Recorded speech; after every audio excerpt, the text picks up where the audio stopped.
सबैमा नमस्कार। आज म यहाँहरू समक्ष 15औं योजनाका महत्त्वपूर्ण पक्षहरू र महत्त्वपूर्ण विषयवस्तुहरू के हुन्, के छन् भन्ने कुरा लाई संक्षिप्तमा प्रस्तुत गर्ने प्रयास गरेको छु। यो योजनाको बारेमा अध्ययन गर्न रुचि राख्ने जो कोहीलाई एउटा सारांश सामग्री बन्नेछ, त्यस्तै परीक्षामा सहभागी हुने परीक्षार्थीहरूका लागि विषयगत प्रश्नपत्र होस् या वस्तुगत प्रश्नपत्र होस्, ती प्रश्नसँग सम्बन्धित रहेर उत्तर लेख्ने प्रयोजनको लागि यो विषय एउटा सन्दर्भ सामग्री बन्नेछ भन्ने मैले अपेक्षा लिएको छु। 15औं योजनाको अवधि आर्थिक वर्ष 2076-77 देखि 2080-81 सम्मको अवधि हो। विगतमा पञ्चवर्षीय, त्रिवर्षीय योजनाहरू कार्यान्वयन भइरहँदा त्यही अवधिको लागि सोच, लक्ष्य, नीति, रणनीति, कार्यनीतिहरू उल्लेख भएका हुन्थे। तर यो 15औं आवधिक योजना तर्जुमा गर्दै रहँदा आगामी 25 वर्ष विक्रम सम्वत 2100 सम्मको 25 वर्षको दीर्घकालीन सोच समेतको नीति, रणनीतिहरू समेत उल्लेख भएको यो पञ्चवर्षीय योजना हो। यो पञ्चवर्षीय योजनामा उल्लेख भए बमोजिम विक्रम सम्वत 2100 सम्ममा नेपाललाई उच्च आय भएको मुलुकमा पुर्याई समृद्ध नेपाल, सुखी नेपालीको राष्ट्रिय आकांक्षा पूरा गर्ने आधार योजनाको रूपमा यो 15औं पञ्चवर्षीय योजना रहेको छ। अब 25 वर्षको लागि 5 वटा पञ्चवर्षीय योजना हुने अपेक्षा अनुमान छ। स्वाभाविक रूपले 25 वर्षको लागि पञ्चवर्षीय योजना नै रहँदा 5 वटा योजना हुन्छन्। यो 15औं योजना आधार योजनाको रूपमा रहेको 15औं योजनाले समृद्धि र सुखको आधार तयार गर्ने लक्ष्य लिएको छ भने अब यो भन्दा पछिल्ला 2 वटा आउने योजनाले समृद्धि र सुख प्राप्तिमा तीव्रता दिने एउटा सोच राखिएको छ। त्यस्तै 2100 विक्रम सम्वत सम्म पुग्दा सम्मको बाँकी 2 वटा पञ्चवर्षीय योजनाले जुन समृद्धि र सुख प्राप्तिका उपलब्धिहरू हुन्छन्, ती हासिल गरिएको उपलब्धिको समृद्धि र सुखको सन्तुलन सहितको दिगोपना, समृद्धि र सुखको सन्तुलन, समृद्धि मात्रै भएर पनि भएन, सुख मात्रै भएर पनि भएन, यो दुईटैको सन्तुलनले एउटा समृद्ध नेपाल निर्माण हुनेछ भन्ने अपेक्षा राखिएकोले त्यो समृद्धि र सुखको सन्तुलन सहितको दिगोपना ल्याउनेछ त्यो 2 वटा योजनाले र विक्रम सम्वत 2100 सम्ममा नेपाललाई समृद्ध नेपाल र सुखी नेपालीको रूपमा परिचित गराउन, पहिचान अभिवृद्धि गर्न सफल हुनेछ र त्यसको लागि आधार योजनाको रूपमा 15औं योजना रहनेछ भन्ने सोच रहेको छ। यो 15औं योजनामा समृद्धि र सुखका राष्ट्रिय लक्ष्य र गन्तव्य निर्धारण गरी, जुन यसलाई आधार योजनाको रूपमा पनि मानिएको छ भने राष्ट्रिय लक्ष्य र गन्तव्य निर्धारण गरी गरिबी निवारण, शिक्षा, स्वास्थ्य, लैंगिक समानता लगायतका सामाजिक क्षेत्र एवं भौतिक पूर्वाधार तथा ऊर्जा क्षेत्रमा उल्लेख्य उपलब्धि हासिल गर्ने दीर्घकालीन लक्ष्य निर्धारण गरिएको छ। यस योजना अवधिमा सर्वसुलभ आधुनिक पूर्वाधार निर्माण एवं सघन अन्तर आबद्धता, मानव पुँजी निर्माण र यसको पूर्ण उपयोग, उच्च र दिगो उत्पादन तथा उत्पादकत्व वृद्धि र उच्च तथा समतामूलक राष्ट्रिय आय वृद्धिका लक्ष्य मार्फत आर्थिक समृद्धिको जग निर्माण गर्ने अपेक्षा गरिएको छ यो 15औं योजनाले। योजनाले लिएका समष्टिगत तथा विषय क्षेत्रगत लक्ष्य हासिल गर्नका लागि अब समष्टिगत लक्ष्य र विषय क्षेत्रगत लक्ष्य जुन किटान भएका छन् ती लक्ष्य हासिल गर्नका लागि रूपान्तरणकारी आयोजनाको पहिचान। अब सामान्य यथास्थितिवादी अथवा सामान्य सुधारका कुराहरू मात्रै भन्दा पनि रूपान्तरणकारी आयोजनाको पहिचान तथा छनौट एवं प्रमुख कार्यक्रम र सार्वजनिक निजी साझेदारी मार्फत साझेदारीको कुरा पनि यहाँ उल्लेख भएको छ।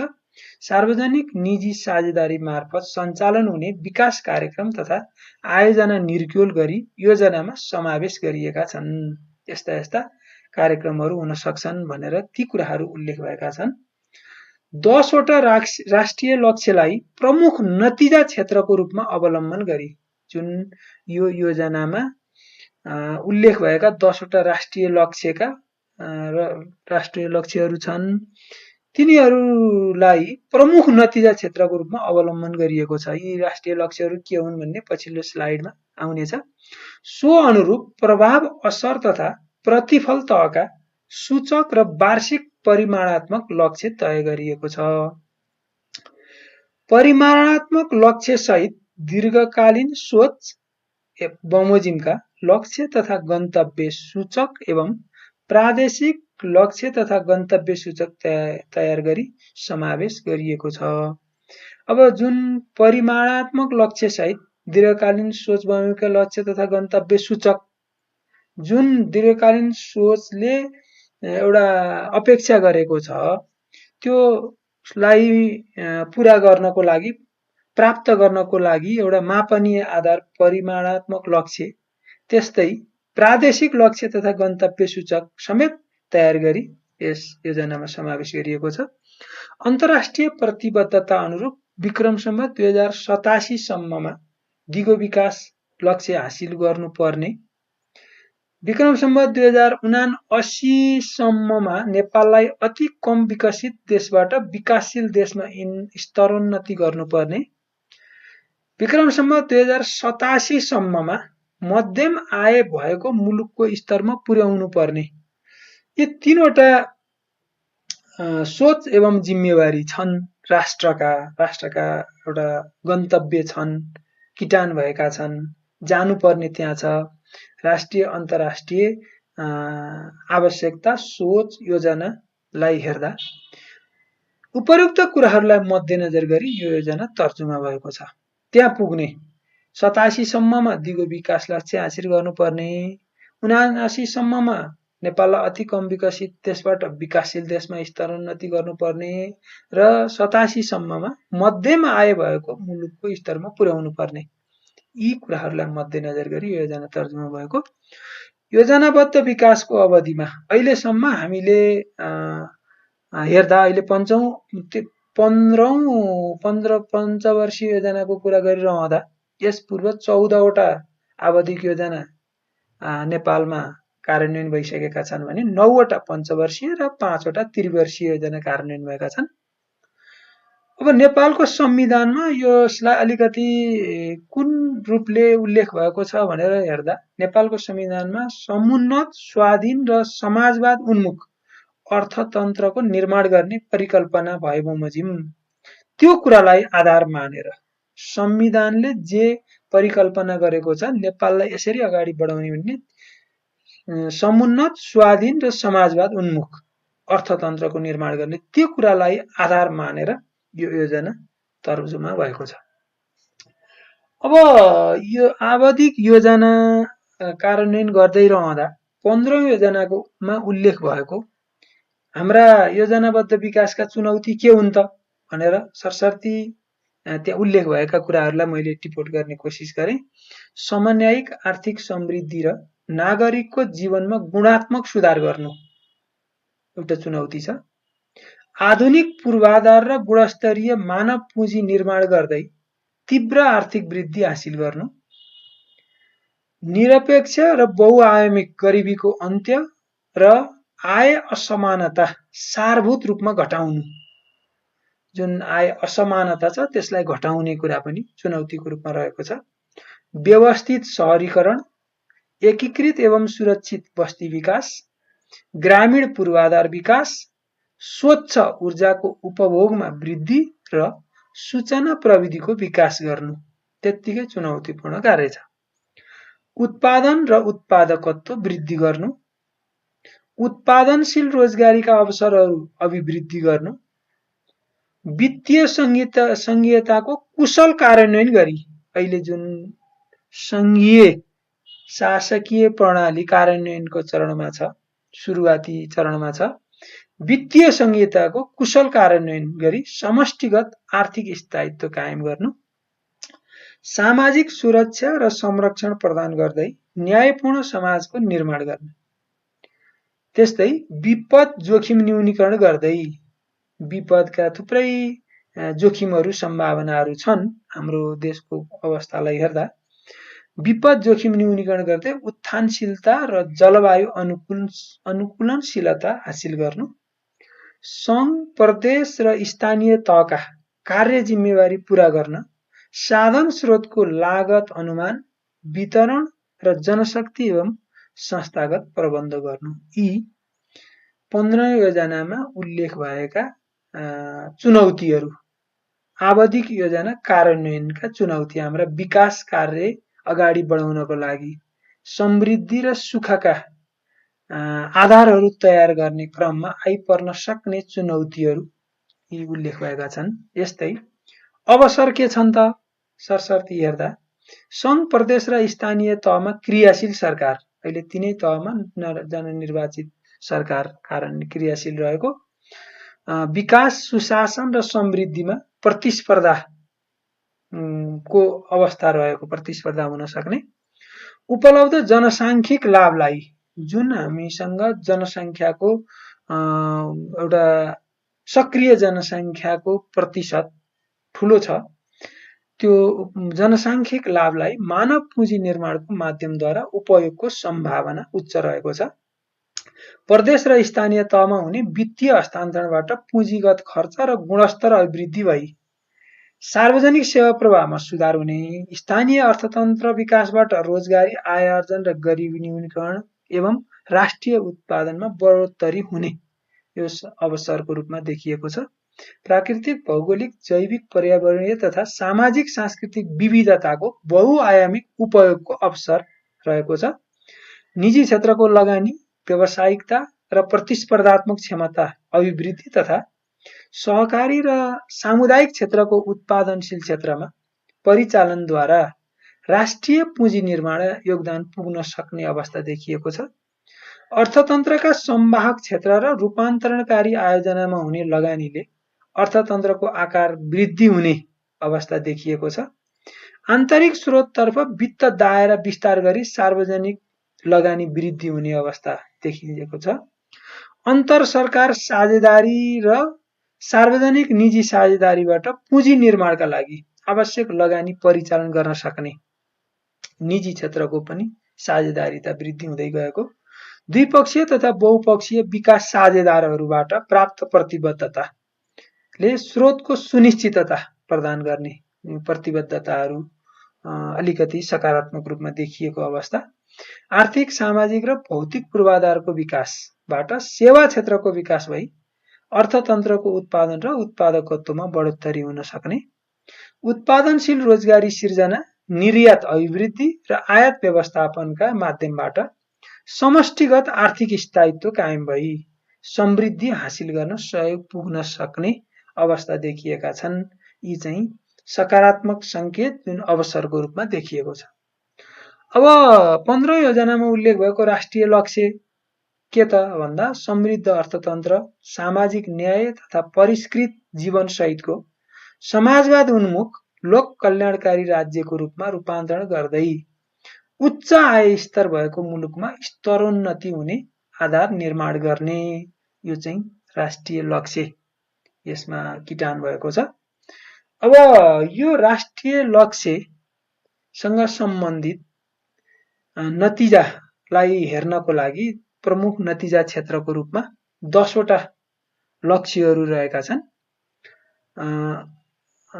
पहिलो उच्च र समतामूलक राष्ट्रिय आयसँग सम्बन्धित लक्ष्य। दोस्रो मानव पुँजी निर्माण तथा सम्भावनाको पूर्ण उपयोग गर्ने।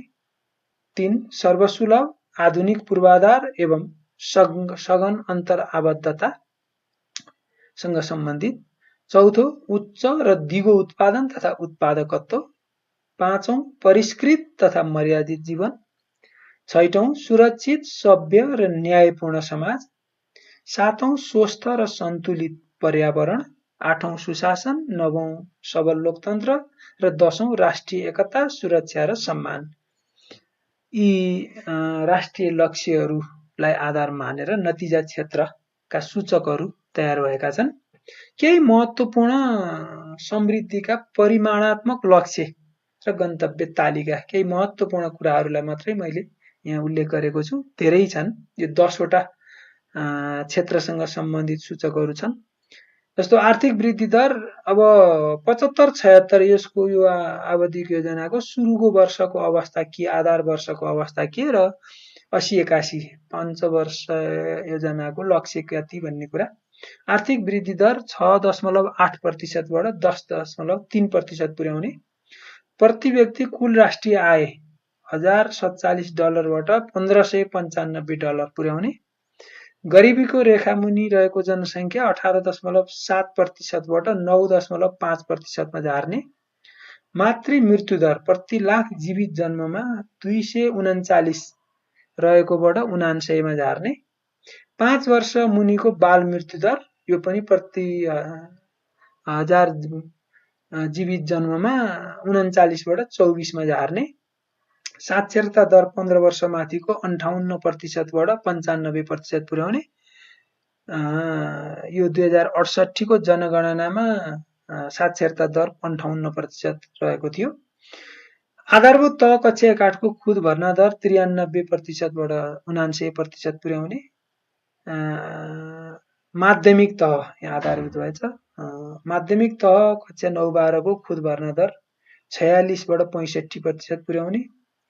उच्च शिक्षामा कुल भर्ना दर 12% रहेको थियो भने 22% पुर्याउने लक्ष्य। रोजगारीमा औपचारिक क्षेत्रको हिस्सा 36.5% थियो भने 50% पुर्याउने। रोजगारीका अवसरहरू वृद्धि गर्दै औपचारिक क्षेत्रमा।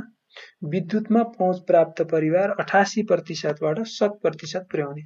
यस्तै इन्टरनेटमा पहुँच प्राप्त जनसङ्ख्या 65.9% बाट 80% पुर्याउने लक्ष्य रहेको छ। प्रति व्यक्ति विद्युत उपभोग किलोवाट पर आवर हेर्दा 245 बाट 700 पुर्याउने लक्ष्य देखिएको छ। मानव विकास सूचकाङ्क 0.579 बाट 0.624 मा पुर्याउने। लैङ्गिक विकास सूचकाङ्क 0.897 बाट 0.963 सम्ममा सुधार गर्ने। ऊर्जा उपभोगमा नवीकरणीय ऊर्जाको अनुपात 7% बाट 12% पुर्याउने। विधिको शासन सूचकाङ्क 0.54 बाट 0.58 विधिको शासनमा पनि सुधार गर्ने भन्ने कुरा उल्लेख छ। भ्रष्टाचार न्यूनीकरण अनुभूति सूचकाङ्क हेर्दा 34 बाट 41% पुर्याउने। आधारभूत खाद्य सुरक्षाको स्थितिमा रहेको परिवार खाद्य सुरक्षालाई हेर्दा 48.2% परिवारबाट 80% पुर्याउने। कुल आयातमा अत्यावश्यक वस्तुको अंश आयात प्रतिस्थापन गर्ने, निर्यात बढाउने भन्ने जुन कुरा उल्लेख छन्, यी कुराहरूलाई हेर्दा 14% बाट 5% मा झार्ने यी केही परिमाणात्मक लक्ष्यहरू। अब 15औं योजनामा उल्लेख भएको राष्ट्रिय उद्देश्य के त? यो योजनाले के उद्देश्य राखेको छ भन्दा 3 वटा उद्देश्य छन्। सर्वसुलभ, गुणस्तरीय र आधुनिक पूर्वाधार निर्माण, उत्पादनशील र मर्यादित रोजगारी अभिवृद्धि, उच्च दिगो र समावेशी आर्थिक वृद्धि तथा गरिबी निवारण गर्दै समृद्धिको आधार निर्माण गर्नु। यो पहिलो उद्देश्य छ भने दोस्रो गुणस्तरीय स्वास्थ्य तथा शिक्षा, स्वस्थ तथा सन्तुलित वातावरण, सामाजिक न्याय र जवाफदेही सार्वजनिक सेवा कायम गरी सङ्घीय शासन व्यवस्थाको सुदृढीकरण गर्दै नागरिकलाई परिष्कृत र मर्यादित जीवनयापनको अनुभूति गराउनु। त्यस्तै तेस्रो, सामाजिक आर्थिक रूपान्तरण तथा स्वाधीन राष्ट्रिय अर्थतन्त्र निर्माण गरी देशको स्वाभिमान, स्वतन्त्रता र राष्ट्रिय हित संरक्षण गर्नु। यी तीनवटा उद्देश्य रहेको छ 15 योजनाको। भने रणनीति के हुन् त?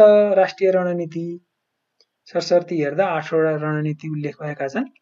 तीव्र, दिगो र रोजगारमूलक आर्थिक वृद्धि गर्ने, सुलभ तथा गुणस्तरीय स्वास्थ्य सेवा र शिक्षाको सुनिश्चितता गर्ने, आन्तरिक तथा अन्तर्देशीय अन्तराबद्धता एवं दिगो सहर बस्ती विकास गर्ने, उत्पादन र उत्पादकत्व अभिवृद्धि गर्ने, पूर्ण, दिगो र उत्पादनशील सामाजिक सुरक्षा तथा संरक्षण प्रदान गर्ने, गरिबी निवारण र आर्थिक सामाजिक समानता सहितको न्यायपूर्ण समाज निर्माण गर्ने, प्राकृतिक स्रोतको संरक्षण र परिचालन तथा उत्थानशीलताको विकास गर्ने, सार्वजनिक सेवाको सुदृढीकरण, प्रादेशिक सन्तुलन र राष्ट्रिय एकता सम्वर्धन गर्ने। यी रणनीतिहरू उल्लेख भएका छन्। यी 15 पञ्चवर्षीय योजनाको रणनीति। र यो योजनामा उल्लेख भएको अब विकासमा क्षेत्रगत अब सार्वजनिक क्षेत्रको भूमिका कस्तो रहने, निजी क्षेत्रको भूमिका कस्तो रहने भनेर विकासमा यी क्षेत्रगत भूमिका कस्तो छ भनेर उल्लेख भएको कुरा हेर्दा सार्वजनिक क्षेत्रको भूमिका तीव्र, दिगो र रोजगारमूलक आर्थिक वृद्धि हासिल गर्दै समाजवाद उन्मुख अर्थतन्त्र निर्माणका साथै समग्र विकास प्रयासमा निजी, सहकारी र सामुदायिक तथा गैर सरकारी क्षेत्रलाई लगानी र सहभागितालाई उत्प्रेरित गर्ने एउटा उत्प्रेरकको भूमिका, तीव्र, दिगो र रोजगारमूलक आर्थिक वृद्धि हासिल गर्नको लागि यो उत्प्रेरकको भूमिका निर्वाह गर्ने सार्वजनिक क्षेत्रको भूमिका उल्लेख भएको छ। निजी क्षेत्रको भूमिकालाई हेर्दा सरकारको विकास सम्बन्धी सोच, नीति र योजना बमोजिम लक्ष्य तथा उद्देश्य हासिल गर्न, जुन सरकारले लक्ष्य उद्देश्य किटान गरेको छ त्यो हासिल गर्न लगानी मैत्री वातावरण अभिवृद्धि गरी देशको आर्थिक सामाजिक विकासमा सहयोग र सहकार्य गर्ने निजी क्षेत्रको भूमिका। भने सहकारी क्षेत्रको भूमिका सहकारी मूल्य मान्यता र सिद्धान्तको अनुसरण तथा पारस्परिकता र स्वावलम्बनको संस्कार विकास गर्दै समग्र विकास प्रक्रियामा सहयोग पुर्याउने भन्ने चाहिँ यो सहकारी क्षेत्रको भूमिका। र गैर सरकारी संस्था, नागरिक समाज र सामुदायिक क्षेत्रको भूमिकालाई हेर्दा सामाजिक शक्ति परिचालन गरी गरिबी निवारण, क्षमता अभिवृद्धि, नागरिक सचेतना तथा कर्तव्य बोध र सशक्तिकरणमा सहयोग पुर्याउने, यो चाहिँ गैर सरकारी संस्था, नागरिक समाज तथा सामुदायिक क्षेत्रको भूमिका। यसरी यो 4वटा आधारमा हेरेर क्षेत्रगत भूमिका निर्धारण भएको छ र यो योजना कार्यान्वयन र समृद्धि हासिल गर्नको लागि यो भूमिकाको अपेक्षा गरिएको छ। अब 15 योजनामा दिगो विकास लक्ष्य हासिल गर्ने कुरालाई पनि उल्लेख भएको छ। भने दिगो विकास लक्ष्यसँगको सामञ्जस्यता कस्तो छ, कसरी अगाडि बढ्ने कुरा छ भनेर छोटकरीमा हेर्दा यस योजनाले समष्टिगत लक्ष्य, गन्तव्य सूचक र अपेक्षित उपलब्धि लगायत क्षेत्रगत नीति, रणनीति र कार्यनीतिहरू दिगो विकास लक्ष्यसँग सामञ्जस्य हुने गरी तर्जुमा गरिएको छ। हाम्रो लक्ष्य विक्रम सम्वत 2087 सम्म दिगो विकास लक्ष्य हासिल गर्ने छ भने अब त्यो लक्ष्यलाई आधार मानेर यो 15 योजनाका क्षेत्रगत नीति, रणनीति, कार्यनीतिहरू तर्जुमा गरिएका छन्। अब आवधिक योजना तर्जुमाका क्रममा उल्लेख भएका सरसर्ती तत्त्व हेर्दा विगतका योजना र 15 योजनामा केही फरक छ। 15 योजनामा प्रत्येक क्षेत्रको पृष्ठभूमि, त्योसँग सम्बन्धित समस्या, प्रमुख समस्या के हुन्, चुनौती तथा अवसर के छन्, यी उल्लेख भएका छन्। यसको साथसाथै त्यसको आधारमा रहेर अब दीर्घकालीन सोच के, त्यो क्षेत्रसँग सम्बन्धित जस्तो शिक्षासँग सम्बन्धित दीर्घकालीन सोच के। अब यसै गरी प्रत्येक क्षेत्रको लक्ष्य किटान गरिएको, उद्देश्यहरू उल्लेख गरिएको, रणनीति कार्यनीति का परिमाणात्मक लक्ष्यहरूका कुरा साथसाथै अपेक्षित उपलब्धि के हुन सक्छ, यो योजनाको अन्तसम्ममा के उपलब्धिको अपेक्षा गरिएको छ भनेर उल्लेख भएको छ यो योजनामा। र यी कुराहरूलाई चाहिँ आवधिक योजनाका तत्त्वहरूको रूपमा बुझ्न सकिन्छ। र अब नेपालमा सरसर्ती हेर्दा योजनाबद्ध विकास प्रक्रियाका चुनौती कस्ता हुन् त? अहिलेको 15औं योजनाले उल्लेख गरेको चुनौती अहिले देखिएको छ।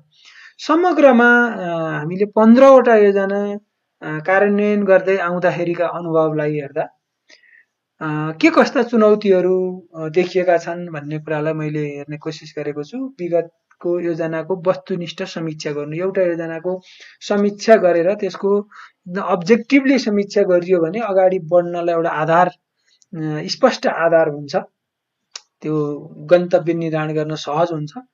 त्यो समीक्षा गर्नु नै एउटा चुनौती बनेको छ। त्यति समीक्षा राम्रोसँग गर्न सकिएको छैन कि भन्ने देखिएको छ। विद्यमान चुनौती र अवसरको विश्लेषण गर्नु, त्यो विश्लेषण गर्न सकियो भने अहिले के कस्ता चुनौती अवसर छन् भनेर अबको गन्तव्य, अगाडि बढ्ने बाटो, नीति कार्यनीति रणनीतिहरू तय गर्न सकिन्छ। त्यो विश्लेषण गर्नु एउटा चुनौती नै रहेको छ। वास्तविक र आवश्यक खण्डीकृत तथ्याङ्क, वास्तविक तथ्याङ्क पाउने र खण्डीकृत जुन सेक्टर वाइज तथ्याङ्क उपलब्ध भयो भने योजना कार्यान्वयनमा सहजता आउँछ भने त्यो पनि एउटा चुनौतीको रूपमा रहेको छ। राजनीतिक समन्वय, अब एउटा योजना अवधिमा एकभन्दा बढी राजनीतिक दलहरूले सरकार सञ्चालन गरिरहेको अवस्था, नीतिहरू निर्धारण गरिरहेको अवस्था हुँदा राजनीतिक समन्वय गर्नु कुरा र कार्यान्वयनमा निरन्तरता, एउटा सरकार रहँदा किटान गरेका तय गरिएका नीति रणनीतिहरू अर्को सरकार आउँदा ती कार्यान्वयन निरन्तरता हुन सके कि सकेनन्, त्यो पनि एउटा चुनौतीको रूपमा रहेको छ। समग्रमा हेर्दा सहभागितामूलक योजना तर्जुमा गर्न, समग्र सरकारवालाहरूको सहभागिता सुनिश्चित गर्ने कुरा, पर्याप्त र निर्धारित स्रोतको सुनिश्चितता, पर्याप्त स्रोत र त्यो योजनामा निर्धारण गरिएको स्रोतको सुनिश्चितता कायम गर्नु पनि चुनौतीको रूपमा देखिएको छ। आवधिक योजना र बजेट बीच तालमेल मिलाउनु, 5 वर्ष 3 वर्ष योजना आवधिक योजना बन्छन्, प्रत्येक वर्ष बन्ने तर्जुमा हुने बजेटसँग कति तालमेल मिल्यो भन्ने त्यो पनि एउटा चुनौतीको विषय छ। वैदेशिक स्रोत र समन्वयको सुनिश्चितता कायम गर्नु, वैदेशिक स्रोत जति उल्लेख गरिन्छ, अनुमान गरिन्छ र त्यसको लागि कति समन्वय भयो, कसरी त्यसका प्रयासहरू भए र त्यो कति प्राप्ति भए, उपलब्धि भए भन्ने पनि चुनौतीको रूपमा देखिएको छ। विप्रेषण आयलाई उत्पादनशील क्षेत्रमा लगानी गर्ने, अब यो उपभोग क्षेत्रमा व्यापक खर्च भइरहेको छ भने उत्पादनशील क्षेत्रमा लगानी कसरी गर्न सकिन्छ भन्ने पनि चुनौतीको विषय रहेको छ। आवश्यक कानुनी प्रबन्ध र कानुन पालना सुनिश्चित गर्नु, कानुन बनाउनु पर्यो, ती कार्यान्वयनहरू गर्नको लागि संरचनात्मक विकास गर्नुपर्ने कुरा र भएका कानुनको पनि सही किसिमले पालना गर्नु पनि चुनौतीको रूपमा देखिन्छ। समावेशी र समन्वयिक विकास तथा प्रतिफलको वितरण मिलाउनु, न्यायिक वितरण मिलाउने कुरा, सार्वजनिक सेवालाई उत्तरदायी र नतिजामुखी बनाउनु, सार्वजनिक सेवाले जुन उत्प्रेरकको भूमिका खेल्ने भर्खरै भनियो लगायत महत्त्वपूर्ण क्षेत्र हो सार्वजनिक सेवा। यो योजनाबद्ध विकासका कार्यक्रमहरूको योजना कार्यान्वयन गर्ने, त्यो सार्वजनिक सेवालाई उत्तरदायी र नतिजामुखी बनाउनु त्यस्तै चुनौतीपूर्ण देखिन्छ। अनियमितता, भ्रष्टाचार र विकृति न्यूनीकरण गर्ने कुरा पनि चुनौतीको रूपमा छ। नतिजामा आधारित अनुगमन तथा मूल्याङ्कन पद्धतिको अवलम्बन, जसले गर्दा यी समग्र कुराहरूमा सुधार गर्न सकिन्छ। अब अनुगमन र मूल्याङ्कन जति प्रभावकारी हुन सक्यो त्यसको आधारमा हरेक योजनाको उपलब्धि लाई हामीले सहजै अनुमान गर्न सकिन्छ। योजनाको समग्र प्रक्रियामा सूचना तथा सञ्चार प्रविधिको उपयोग, अब सूचना सञ्चार प्रविधिको उपयोग बढ्दैछ भने अब यसलाई कसरी उपयोग गर्न सकिन्छ, कसरी प्रभावकारी बनाउन सकिन्छ, कसरी खुल्ला रूपमा अगाडि जान सकिन्छ, ओपन गभर्नेन्स जुन अहिलेका नयाँ एउटा ट्रेन्ड हो, ती कुराहरूमा अगाडि जान सकिन्छ, यो पनि एउटा चुनौतीको रूपमा रहेको छ भने अब सम्भावित व्यवधान के कस्ता व्यवधानहरू आउन सक्छन् भन्ने पनि हेर्नुपर्ने हुन्छ योजना कार्यान्वयन गर्न अगाडि बढिरहँदा। अब कोरोना अहिले तत्काल 15 योजना कार्यान्वयन गर्न अगाडि बढ्दै रहँदा कोरोना महामारीको प्रभाव परेको छ। यसको प्रभाव व्यापक छ र कहिलेसम्म यो रहन्छ अनिश्चित छ। राजनैतिक अस्थिरता कायमै छ, देशमा व्याप्त नै देखिन्छ। समयमा आवश्यक कानुन तर्जुमा हुन सकिरहेका छैनन्। अब त्यसमा पनि ढिलाइ भइरहेको छ, विभिन्न अप्ठ्याराहरू देखिरहेका छन्। अब सङ्घ प्रदेश स्थानीयले समन्वयात्मक सहकार्यको आधारमा काम गर्नुपर्ने अवस्था छ। सङ्घीय कानुन नीति बमोजिम प्रदेश स्थानीय कानुन नीति तर्जुमा गर्नुपर्ने अवस्थामा सङ्घीय नीति तथा कानुनहरूले प्रदेश र स्थानीय तहहरूलाई संवैधानिक मर्म अनुरूप भन्दा विपरीत नियन्त्रणको दायरामा राख्ने अभ्यास कायमै छ। वैदेशिक सहायता खुम्चिँदै गएको छ, ऋण बढ्दै गएको छ, अनुदानको मात्रा कम हुँदै गएको अवस्था हामीले देखिरहेका छौँ। अनियमितता, भ्रष्टाचार तथा विकृतिहरू न्यूनीकरण र नियन्त्रण कार्य खासै प्रभावकारी देखिन सकिएको छैन। यसको उस्तै उस्तै अझै बढोत्तरी भएको हो कि भनेर पनि विभिन्न कोणबाट व्याख्या विश्लेषण भइरहेको अवस्था छ। सार्वजनिक निकायका पदाधिकारीहरूमा उत्तरदायित्व र सदाचारिताको कमी, जुन यो अघिल्लो पोइन्टले पनि यसलाई पुष्टि गरेको छ, त्यो अवस्था लगभग देखिन्छ। उद्यमशीलता विकासमा न्यूनता, अब यो उपभोगमा केन्द्रित, आयात र उपभोगमा केन्द्रित हाम्रो प्रवृत्तिले उद्यमशीलता विकास त्यति हुन सकेको छैन, त्यसमा न्यूनता छ। ज्ञानको क्षेत्र, जुन ज्ञानमा आधारित अर्थतन्त्र, ज्ञानमा आधारित समाज भनेर अहिले भनिराखिएको छ, सूचना प्रविधिको समय, आर्टिफिसियल इन्टेलिजेन्सको उपयोग गर्ने समयमा ज्ञानको क्षेत्र सृजनशील एवं नव परिवर्तनमुखी हुन सकिरहेको छैन। हाम्रो सन्दर्भलाई हेर्दा हामीले आयातित ज्ञान टेक्नोलोजीलाई हामीले धेरै उपयोगमा निर्भर भइरहेका अवस्था छ भने प्रतिभा पलायनमा निरन्तर रूपमा प्रतिभा विदेश पलायन भइरहेको अवस्था देखिन्छ। कृषि क्षेत्र, विशेष गरेर कृषि अब हाम्रो निर्भरताको ठुलो क्षेत्र हो। यसमा सिंचाई अत्यन्त महत्त्वपूर्ण विषय हो। यो आकाशे वर्षामा निर्भर हुनुपर्ने अवस्था छ। त्यसले गर्दा यो हाम्रो लक्ष्य प्राप्ति हुन सक्दैन कि भन्ने अनुमान गर्न सकिन्छ। साथसाथै कृषिमा व्यावसायिकता, आधुनिकीकरण र औद्योगिकरणको कमी रहेको छ, जुन कुरामा हामी फड्को मार्दै अगाडि जानुपर्ने थियो। आधुनिक प्रविधिप्रतिको उपलब्धता कम छ एक, अर्को हाम्रो दक्षता पनि कम छ र उपयोगमा कमी, त्यसको साथसाथै उपयोगमा उदासीनता पनि देखिन्छ। यो अवस्था 15 योजनाको लक्ष्य प्राप्ति, जुन हाम्रो लक्ष्य किटानी गरिएका छन्, त्यो लक्ष्य प्राप्त गर्न हामी अगाडि बढ्नुपर्ने छ, समग्र रूपमा एकीकृत रूपमा अगाडि बढ्नुपर्ने छ। तर यस्ता व्यवधान आउन सक्छन् कि भन्ने कुरा पनि अनुमान गरिएको छ। यसरी 15 योजनाको केही महत्त्वपूर्ण बुँदाहरू यहाँ उल्लेख गर्ने प्रयास गरेँ। अरू थप के हुन सक्छन्, हामी यहाँहरूले क्षेत्रगत रूपमा सोच, लक्ष्य, उद्देश्य, नीति, रणनीति, कार्यनीतिहरू उल्लेख भएका छन्। यो समग्रमा राष्ट्रिय लक्ष्य, सोच, लक्ष्य, उद्देश्य, रणनीतिहरू मैले यहाँ उल्लेख गरेँ भने क्षेत्रगत रूपमा रहेका कुराहरू योजनाको मूल दस्तावेजमा अध्ययन गर्नुहुने नै छ। अब यो भिडियो यहाँहरूले हेरिदिनु भएकोमा धन्यवाद। यो भिडियो तल रहेको सब्स्क्राइब बटनमा क्लिक गरी नयाँ सामग्रीको नोटिफिकेसन प्राप्त गर्नुहुनेछ भन्ने मैले अपेक्षा लिएको छु। अब मैले तयार गरेका सामग्रीहरूको खोजीका लागि जिपी अर्याल सर्च गरेर यहाँहरूले सामग्री प्राप्त गर्न सक्नुहुनेछ। हवस् त, धन्यवाद।